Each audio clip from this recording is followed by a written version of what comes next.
Ex-Browns HC Kevin Stefanski shares honest feelings on Shedeur Sanders and Dillon Gabriel after joining Falcons. Kevin Stefanski got the opportunity to develop both Shedeur Sanders and Dillon Gabriel during his stint with the Cleveland Browns. They drafted the quarterbacks in the 2025 NFL Draft. Gabriel was acquired in the 3rd round, while Coach Prime's son was drafted with the 44th pick. On Friday's episode of the Dan Patrick Show, Kevin Stefanski, who is now the coach of the Atlanta Falcons, shared his unfiltered take on Shedeur Sanders and Dillon Gabriel. He said that he enjoyed his time coaching the two rookies and is excited to witness their successful future in the NFL.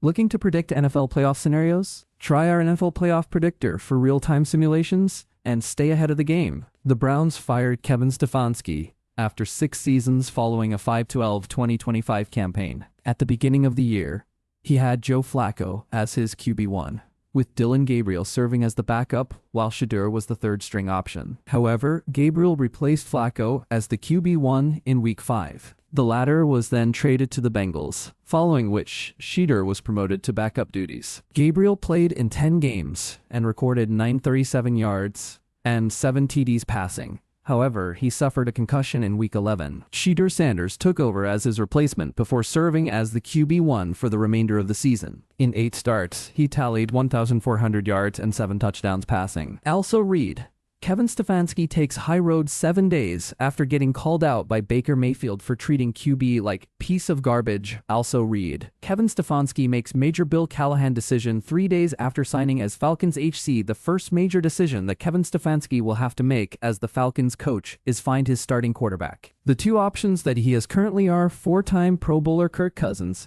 and 2024 first-round pick Michael Penix Jr. When questioned about his first choice as the QB1, Stefanski said that their first order of business would be to hire a general manager. The Falcons signed Ian Cunningham as the new general manager of the franchise. Following his arrival, the team now needs to revamp its roster for the upcoming season. Kirk Cousins had signed a 4-year, $180 million deal back in 2024. However, according to reports, he is expected to be released this offseason.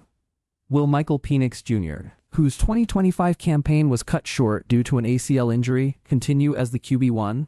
Falcons Nation, check out the latest Atlanta Falcons schedule and dive into the latest Falcons depth chart for NFL season 2024-25. Quick links.